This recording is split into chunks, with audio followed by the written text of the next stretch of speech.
سورہ یوسف کا یہ چوتھا رکوع اور 12ویں پارے کا 14واں رکوع ہے۔ گزشتہ کل ہم نے یہ سماعت کیا تھا کہ جب عزیز مصر یعنی مصر کے وزیر اعظم پر یہ بات ظاہر ہو گئی اور گواہ نے گواہی بھی دی اور قمیص کو بھی دیکھ لیا گیا کہ سارا قصور جو ہے وہ زلیخا کا تھا، اور یہ بات بالکل واضح ہو چکی۔ تو اس نے حضرت یوسف علیہ الصلوۃ والسلام سے عرض کی کہ اس معاملے کو دبا دیا جائے اور اس کا ذکر کسی سے نہ کیا جائے۔ زلیخا نے کسی کو کہہ دیا اور یہ بات وہ پھیل گئی۔ راز جب تک انسان اپنے پیٹ میں وہ رکھتا ہے وہ راز ہے، اور جب وہ راز وہ اپنے کسی بھی خاص فرد کو کہہ دیتا ہے تو پھر وہ راز راز نہیں رہتا، کیونکہ ہر شخص کا کوئی نہ کوئی خاص ہوتا ہے۔ تو جب اس سے کہا جاتا ہے کہ یہ کسی سے نہ کہنا، تو وہ کسی سے نہیں کہتا مگر اپنے خاص شخص کو، دوست کو کہہ دیتا ہے۔ اس طرح ایک ایک کر کے یہ بات پھیل جاتی ہے۔ جب بات پھیل گئی اور شہر کی عورتیں جو شاہی خاندان سے تعلق رکھتی تھی وہ زلیخا کے بارے میں باتیں کرنے لگیں، اس کا ذکر قرآن مجید فقان حمید نے کیا۔ وقال، اور بولی، نسوتن، کچھ عورتیں، فی المدینہ، شہر میں۔ مدینہ شہر کو کہتے ہیں۔ مدینۃ النبی، نبی صلی اللہ علیہ وسلم کا شہر، مدینہ منورہ۔ عرف میں ہم جب مدینہ سنتے ہیں تو ذہن میں مدینۃ النبی صلی اللہ علیہ وسلم ہی کا تصور آتا ہے۔ ویسے لغوی معنی جو ہے مدینہ معنی شہر۔ فی المدینہ، اس شہر کی عورتیں باتیں کرنے لگیں۔ امرأۃ العزیز، عزیز مصر کی بیوی، تراود فتاہا عن نفسہ، اپنے غلام کا دل وہ لبھاتی ہے، اپنی طرف مائل کرتی ہے۔ قد شغفہا حبا، بے شک یوسف کی محبت زلیخا کے دل کے اندر سما گئی ہے۔ انا لنراھا فی ضلال مبین، بے شک ہم اسے ضرور محبت میں خود رفتہ پاتے ہیں، یعنی یہ محبت میں گم ہو چکی ہے، اور ایسی گم ہے کہ اسے احساس بھی نہیں کہ لوگ کیا کہیں گے، اور ایک غلام پر وہ فریفتہ ہے۔ بڑی عجیب و غریب بات ہے۔ فلما سمعت بمکرہن، پھر جب زلیخا نے ان کے چرچے کو سنا تو یہ ظاہر کرنے کے لیے کہ انہیں احساس ہو کہ میں نے ایسا کیوں کیا، اور یہ میرے عذر کو سمجھے کہ حضرت یوسف علیہ الصلوۃ والسلام کو دیکھ کر میرے ساتھ یہ معاملات ہوئے، تو ایسا کیوں ہوا، یہ دکھانے کے لیے اس نے ان عورتوں کو دعوت کی۔ ارسلت الیہن، ان عورتوں کی اس نے دعوت کی، اور 40 عورتوں کو اس نے بلایا۔ ان میں وہ عورتیں بھی تھیں جو زلیخا خلاف باتیں کر رہی تھیں۔ وَأَعْتَدَتْ لَهُنَّ مُتَّكَأً، اور ان کے لیے مسندیں تیار کی، عالیشان تختوں پر تکیے لگا کر عزت کے ساتھ انہیں بٹھایا، بڑی ان کی مہمان نوازی کی۔ وَآتَتْ كُلَّ وَاحِدَةٍ مِّنْهُنَّ سِكِّینًا، اور ان میں سے ہر ایک کو سکینہ یعنی چھری دی۔ سکین چھری کو کہتے ہیں۔ ان کے ہاتھ میں چھریاں دیں اور ان کے سامنے فروٹ رکھ دیے۔ تو اس زمانے میں یہ رواج تھا، اور آج بھی بعض جگہوں پر ہے کہ فروٹ جو ہے وہ کاٹ کے نہیں دیتے، بلکہ مہمانوں کے سامنے ثابت جو ہے فروٹ رکھ دیا جاتا ہے، وہ اپنی مرضی سے کاٹ کر کھائیں۔ تو ثابت جو ہے فروٹ ان کے سامنے رکھ دیے اور وہ فروٹ کاٹنے لگی۔ وَقَالَتِ اخْرُجْ عَلَيْهِنَّ، اور اس نے حضرت یوسف علیہ السلام سے کہا کہ آپ ان کے سامنے سے نکلیے۔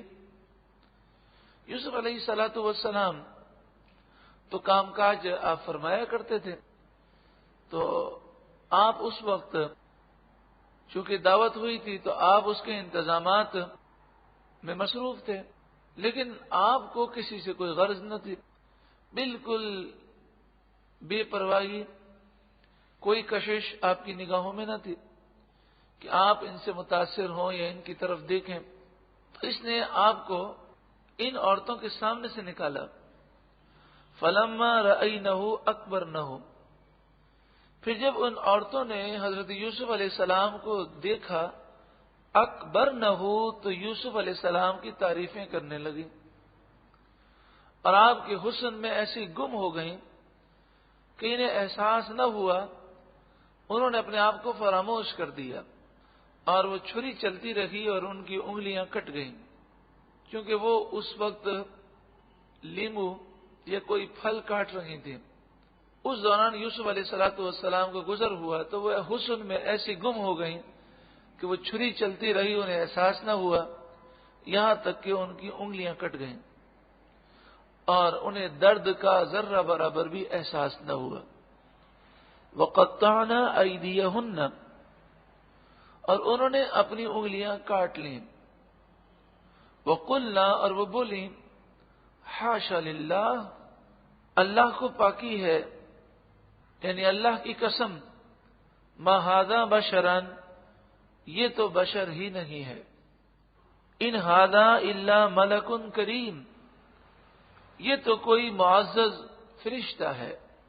یہاں پر چند باتیں، ایک بات تو یہ کہ جب یوسف علیہ السلام کے حسن میں مصر کی عورتیں گم ہو گئیں تو انہوں نے اپنی ذات کو فراموش کر دیا۔ یہ حسن یوسف کا جلوہ ہے کہ انہیں انگلیاں کٹنے کی تکلیف کا احساس نہ ہوا، اور حسن مصطفیٰ کی کیا بات ہے کہ جو رسول اللہ کے حسن میں گم ہو گیا اسے گردن کٹنے کا بھی احساس نہ ہوا۔ نبی اکرم صلی اللہ علیہ وآلہ وسلم کے دیدار میں جسے موت آئے اسے نزع کی تکلیفوں کا احساس نہیں ہوتا۔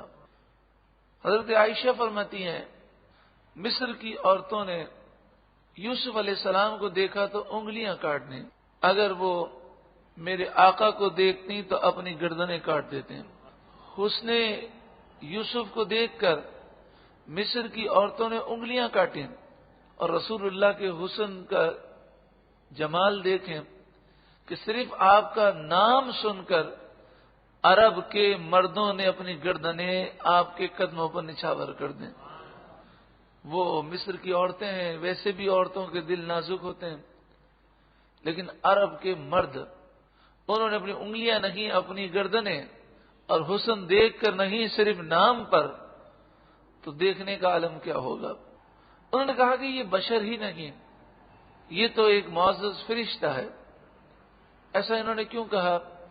اس لیے کہ بشر تو اللہ تعالیٰ نے جو بشری تقاضے رکھے ہیں بشر کے اندر، جو بشر کی فطرت ہے، وہ فطرت یہ ہے کہ اس میں کشش ضرور ہوتی ہے۔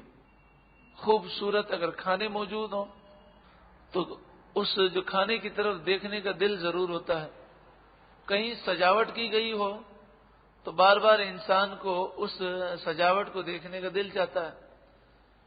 ان عورتوں نے یہ دیکھا کہ نہ یوسف علیہ السلام کو اس سجاوٹ سے کوئی غرض ہے، نہ ان کھانوں سے، نہ ان عورتوں سے کہ جو مصر کی خوبصورت ترین عورتیں انتہائی بناؤ سنگار کے بعد آئی ہیں، بہت اچھے لباس انہوں نے پہنے ہیں، لیکن نہ آپ کو ان کے لباس سے غرض، نہ ان کے حسن سے غرض، اور آپ کی نگاہوں کے اندر وہ استغنا تھا کہ آپ کی نگاہیں وہ بے رغبتی کو ظاہر فرماتے تھے۔ تو انسان ہو کر، بشر ہو کر ان چیزوں سے بالکل بے رغبت ہو، یہ ممکن نہیں ہے۔ تو انہوں نے کہا کہ یہ تو بشر ہی نہیں، یہ تو کوئی معزز فرشتہ لگتا ہے کہ فرشتوں کو ان چیزوں سے کوئی غرض نہیں ہوتی۔ تو چونکہ فرشتے معصوم ہیں اور انبیاء بھی معصوم ہیں، انبیاء علیہ الصلوۃ والسلام ہوتے تو بشر ہیں، لیکن وہ ہمارے جیسے بشر نہیں ہوتے اور ہم ان کے جیسے نہیں ہیں۔ یہاں پر میں یہ عرض کروں گا کہ حضرت یوسف علیہ الصلوۃ والسلام کا معاملہ جدا ہے۔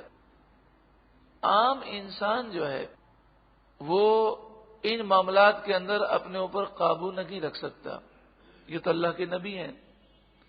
اسی لیے شریعت نے ہمیں چند احتیاطیں سکھائیں، اور پھر شریعت کے اندر مثلا عورت کی آواز سننے سے ہمیں منع کیا، اس لیے کہ ہم جب عورت کی آواز سنیں گے تو اس کے اثرات دل پر ضرور آئیں گے۔ عورت سے گفتگو کرنے سے منع کیا گیا۔ ایک دفعہ ایک اسلامی اسکالر اہل سنت و جماعت کے بزرگ ہیں، ان سے کسی کافر نے کہا یہ کیا بات ہے کہ آپ کہتے ہیں کہ عورت سے ہاتھ نہیں ملانا چاہیے، عورت سے آپ گفتگو نہ کریں، یہ اتنی پابندیاں کیوں لگاتے ہیں؟ تو انہوں نے عالم نے کہا کہ میں اگر بہت ساری چیزوں کا نام آپ کے سامنے لوں تو صرف نام لینے سے آپ کے تصورات مختلف ہوں گے کہ نہیں؟ میں آپ کے سامنے لیمو کا نام لوں تو لیمو کا نام لینے میں ایک تصور الگ بنتا ہے، اس کا ذائقہ الگ محسوس ہوتا ہے، اور ٹماٹر کا نام لیا جائے تو اس سے تصور الگ بنتا ہے، اور اگر چٹنی کا نام لیا جائے تو چٹنی کے نام میں اپنی تاثیر ہے۔ تو آپ نے فرمایا کہ ایسا محسوس ہوتا ہے کہ نہیں؟ تو وہ کافر نے بولا ہاں یہ بات تو ہے کہ جب ٹماٹر کہتے ہیں تو پھر الگ مزہ محسوس ہوتا ہے، اور لیمو کہنے میں اور سننے میں الگ مزہ ہے۔ تو آپ نے فرمایا اسی طرح جب انسان عورت کا نام سنتا ہے یا عورت سے گفتگو کرتا ہے یا عورت سے ہاتھ ملاتا ہے تو اس کے معاملات الگ ہوتے ہیں، اور جب وہ مردوں سے ملتا ہے تو اس کے معاملات الگ ہوتے ہیں۔ تصورات سے انسان بچ نہیں سکتا۔ تو اس لیے یہ واقعات ہمیں یہ درس دیتے ہیں کہ ہم شریعت کی پابندی کریں، اور اگر پاکیزگی چاہتے ہیں، ہم کمزور ہیں، ہم نہ فرشتے ہیں نہ معصوم ہیں، ہم کمزور ہیں، اگر ہم ان شیطانی وار سے بچنا چاہتے ہیں تو ہمیں رسول اللہ صلی اللہ علیہ وآلہ وسلم کی تعلیمات کے مطابق بہت زیادہ احتیاط کی ضرورت ہے کہ بلا ضرورت کسی نامحرم عورت سے گفتگو کرنا، یہاں تک کہ اس سے چیٹنگ کرنا، ای میل کرنا یا اس سے وائس چیٹنگ کرنا، یہ ساری چیزیں یہ تصورات کو نقصان ضرور پہنچاتی ہیں۔ ہاں اللہ تعالیٰ جس پر کرم فرمائے تو ضرورتاً بھی اگر یہ معاملات ہوں تو اس وقت بھی شیطان کا وار ہوتا ہے، اور اللہ رب العالمین ہر ایک کی حفاظت فرمائے، اس کے لیے ہمیں دعا کرنی چاہیے۔ لیکن بلا ضرورت تو یہ ہرگز معاملات نہیں ہونے چاہیے۔ اور اس کے ساتھ ساتھ یہ بھی یاد رکھیں کہ کبھی بھی کسی نامحرم عورت کے ساتھ تنہائی نہیں ہونی چاہیے، کبھی بھی کسی نامحرم عورت کو دیکھنا یا اسے چھونا، یہ تینوں کام جو ہیں حرام ہیں، اور یہ ہمارے لیے سخت نقصان دہ ہیں۔ اللہ تعالیٰ ہمیں ذہنی پاکیزگی نصیب فرمائے۔ تو حضرت یوسف علیہ الصلوۃ والسلام تو معصوم ہے، کسی قسم کا کوئی گناہ، کوئی دنیاوی کشش آپ کو اپنی طرف مائل ہی نہیں کر سکتے۔ معصوم کے معنی یہ ہوتے ہیں کہ ان سے گناہ کرنا ممکن ہی نہیں ہے، ناممکن ہے۔ قالت، عزیز مصر کی بیوی بولی، فَذَلِكُنَّ الَّذِي لُمْتُنَّنِي فِيهِ، یہ ہیں وہ جن پر تم مجھے طعنہ دیتی تھیں کہ تم تو ایک جھلک دیکھ کر برداشت نہ کر سکیں، اور میں تو یہیں رہتی ہوں۔ وَلَقَدْ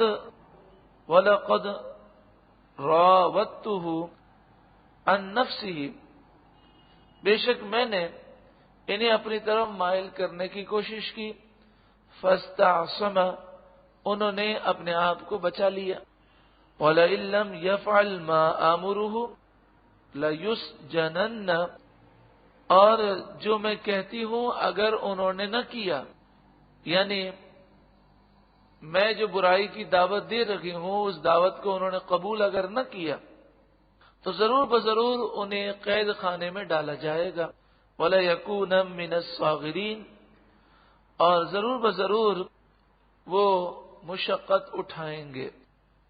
عزیز مصر کو مصر کی عورتوں نے یہی مشورہ دیا کہ 2-3 دن کے لیے انہیں جیل خانے میں ڈال دو، تو جیل خانے کی مشقتیں جب وہ دیکھیں گے تو پھر انہیں احساس ہوگا اور وہ تمہاری بات ماننے کے لیے تیار ہو جائیں گے۔ اور یہ کہہ کر یہ عورتیں کہنے لگیں کہ ہمیں آپ تنہائی میں حضرت یوسف علیہ الصلوۃ والسلام سے ملنے دیں تاکہ ہم انہیں سمجھائیں۔ ایک عورت آپ کے قریب آئی اور آ کر کہنے لگی، یعنی بظاہر اس نے کہا کہ میں زلیخا کی طرف سے ہم پیغام دینے کے لیے آئے ہیں، لیکن ہر عورت نے آپ کو گناہ کی دعوت دی۔ اللہ تبارک و تعالیٰ کے نیک بندوں میں اس طرح کی کوئی کشش ہوتی نہیں ہے، نعوذ باللہ من ذالک، گناہ کی طرف کوئی میلان ہوتا نہیں ہے، اور خاص طور پر انبیاء تو معصوم ہیں۔ لیکن جس طرح گندگی کے ڈھیر کے پاس بیٹھنے میں ہمیں گھن محسوس ہوتی ہے، تو اللہ کے مقبول بندوں کو ایسی باتیں سننے سے بھی گھن محسوس ہوتی ہے۔ اللہ رب العالمین وہ گھن ہمیں بھی نصیب فرمائے۔ یہ بات ہم کئی مرتبہ آپ کو سنا چکے ہیں کہ جب انسان نیکی کرتا ہے اور دل کی پاکیزگی مل جاتی ہے تو پھر گناہوں سے اسے گھن آتی ہے، اور یہ گھن اللہ تبارک و تعالی کی طرف سے بہت بڑا انعام ہے۔ یہ گھن اسے محسوس ہوتی ہے کہ جو گناہوں کی حقیقت کو سمجھ لیتا ہے، جیسا کہ آپ کی خدمت میں عرض کیا تھا اس سے پہلے بھی کہ ہمارے استاد محترم حضرت علامہ مولانا خادم حسین رضوی دامت برکاتہم العالیہ، آپ لاہور سے کراچی جب پہلی مرتبہ آئے اور پہلی مرتبہ جہاز میں بیٹھے تو آپ فرمانے لگے کہ یہ 1.5 گھنٹے کا فاصلہ بڑی مشکل سے میں نے طے کیا ہے، کئی مرتبہ مجھے الٹی ہوتے ہوتے بچی ہے۔ کس بات پر؟ وہ جو پلین کے اندر بے پردگی کا ماحول ہے، اس ماحول سے نفرت اور گھن کی وجہ سے۔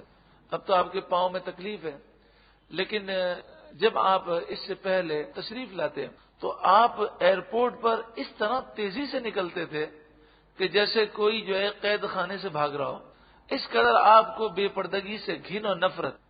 اللہ رب العالمین ایسی نفرت ہمیں بھی عطا فرمائے۔ اور حقیقت یہی ہے کہ بے پردگی، یہ گناہ، یہ ایسی گندگی ہے کہ اس کے اوپر خوبصورت چاندی کا ورق جو ہے وہ سجا دیا گیا، جسے حقیقت کا ادراک ہے وہ چاندی کے ورق سے متاثر نہیں ہوتا۔ تو آپ کو جب انہوں نے ایسی باتیں کہیں تو آپ کو بڑی گھن آئی، بڑی نفرت ہوئی۔ آپ نے رب کی بارگاہ میں دعا کی، قال رب السجن احب الی مما یدعوننی الیہ، اے میرے رب، جس گناہ کی وہ دعوت مجھے دے رہی ہیں، اس دعوت کو سننے سے بہتر میں یہ سمجھتا ہوں کہ مجھے جیل میں ڈال دیا جائے۔ محل میں ہیں، آرام سے ہیں، تو آپ اس آرام کے مقابلے میں جیل کو پسند کر رہے ہیں کہ یہ گناہوں بھرے ماحول سے آپ نجات پانا چاہتے ہیں۔ وَإِلَّا تَصْرِفْ عَنِّي كَيْدَهُنَّ أَصْبُ إِلَيْهِنَّ، اور اگر تو مجھ سے ان کا مکر نہ پھیرے گا تو میں ان کی طرف مائل ہوں گا، وَأَكُمْ مِنَ الْجَاهِلِينَ، اور نادان بنوں گا۔ یہ درس ہمیں دیتا ہے کہ انبیاء علیہم الصلاۃ والسلام تو معصوم ہیں، لیکن پھر بھی کوئی فخر نہیں ہے، کوئی غرور نہیں ہے، اللہ کی رحمت پر بھروسہ ہے۔ اے مالک، تو گناہ سے بچائے گا تو میں بچوں گا۔ حالانکہ اللہ تعالیٰ نے تو آپ کو معصوم بنایا۔ رب کا کرم ہوگا تو انسان ضرور گناہوں سے بچے گا، اور جب گناہوں سے بچ جائے تو ہمارا کوئی کمال نہیں، یہ رب کا فضل ہے۔